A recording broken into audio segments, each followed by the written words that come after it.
বিশ্বকাপে মাঠের লড়াইয়ের আগেই কৌশলের খেলায় বড় সুবিধা আদায় করে নিয়েছে বিশ্ব চ্যাম্পিয়ন আর্জেন্টিনা। যুক্তরাষ্ট্রের বিশাল ভৌগোলিক বাস্তবতাকে মাথায় রেখে একদম কেন্দ্রে বেস ক্যাম্প নির্বাচন করেছে লিওনেল মেসির দল, যা ফুটবল বিশ্লেষকদের মতে পুরো টুর্নামেন্ট জুড়েই তাদের শারীরিক ও মানসিকভাবে এগিয়ে রাখবে। বিপরীতে চিরপ্রতিদ্বন্দ্বী ব্রাজিল নিজেদের সিদ্ধান্তের কারণেই পড়তে পারে ভ্রমণ ক্লান্তি ও রিকভারির বড় সংকটে।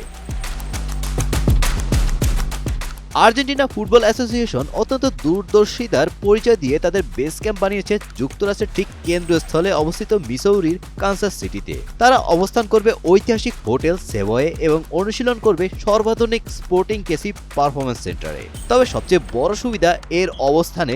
গ্রুপ জেতে থাকা আর্জেন্টিনার প্রথম ম্যাচটি হবে এই কানসাস সিটির স্টেডিয়ামে। এরপর বাকি ম্যাচগুলো খেলার জন্য তারা যাবে পার্শ্ববর্তী রাজ্য টেক্সাসের ডালাসে, যা কানসাস থেকে বিমানে মাত্র 2 ঘন্টার দূরত্বে অবস্থিত। যুক্তরাষ্ট্রে কেন্দ্রে থাকার কারণে নকআউট পর্বে আর্জেন্টিনাকে যদি পূর্ব উপকূল বা পশ্চিম উপকূলে গিয়েও খেলতে হয়, তবে সব দিকেই বিমান দূরত্ব থাকবে প্রায় সমান বা কম। এই সেন্ট্রাল লোকেশন সুবিধা নিতে নেদারল্যান্ডস ও ইংল্যান্ডের মতো দলগুলো কানসাস সিটিকে তাদের আস্তানা বানিয়েছে। অন্যদিকে 5 বারের বিশ্ব চ্যাম্পিয়ন ব্রাজিল তাদের বেস ক্যাম্প হিসেবে বেছে নিয়েছে পূর্ব উপকূলের নিউ জার্সি অঞ্চলে। নিউ ইয়র্কের রেড বুলসের অত্যাধুনিক কলম্বিয়া পার্ক ট্রেনিং ফ্যাসিলিটিতে নেইমার ভিনিসিয়াসরা অনুশীলন করলেও তাদের ম্যাচ সূচি দলটিকে এক চরম ভ্রমণ বিপর্যয়ের মুখে দাঁড় করিয়ে দিয়েছে।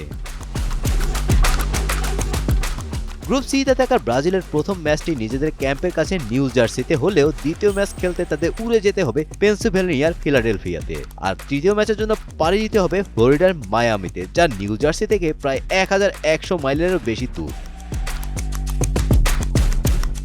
মাত্র কয়েকদিনের ব্যবধানে হাজার হাজার মাইল বিমান ভ্রমণ ও মায়ামির তীব্র আর্দ্র আবহাওয়ার সাথে খাপ খাইয়ে নেওয়াটা ব্রাজিলের ফুটবলারদের ইনজুরির ঝুঁকি ও শারীরিক ক্লান্তি বহু গুণে বাড়িয়ে দিবে। ব্রাজিল যদি কোনো কারণে গ্রুপের রানার্স আপ হয়, তবে রাউন্ড অফ 32 এর ম্যাচ খেলতে নিউ জার্সি থেকে তাদের চলে যেতে হবে মেক্সিকোর মন্টেরিতে। সেখান থেকে আবার পরবর্তী ম্যাচের জন্য আসতে হবে হিউস্টনে। এই দীর্ঘ আন্তর্জাতিক ফ্লাইট ও মেক্সিকোর উচ্চতার কারণে ব্রাজিলের ফুটবলাররা রিকভারির জন্য ন্যূনতম সময় পাবেন না। ব্রাজিল গ্রুপ চ্যাম্পিয়ন হলে অবশ্য রাউন্ড অফ 32 এ হুইস্টনে গিয়ে রাউন্ড অফ 16 ও কোয়ার্টার ফাইনাল আবার নিউ জার্সি ও ফিলাডেলফিয়ার মতো পূর্ব উপকূলের ভেন্যুতে খেলার সুযোগ পাবে। সব মিলিয়ে এবার স্মার্ট মুভ নিয়েছে আর্জেন্টিনা। তবে গ্রুপ পর্বে একবার রানার্স আপ হলে ব্রাজিলদের জন্য চরম ভোগান্তি রয়েছে। গোলাম রাব্বানি, টাইমস টুডে।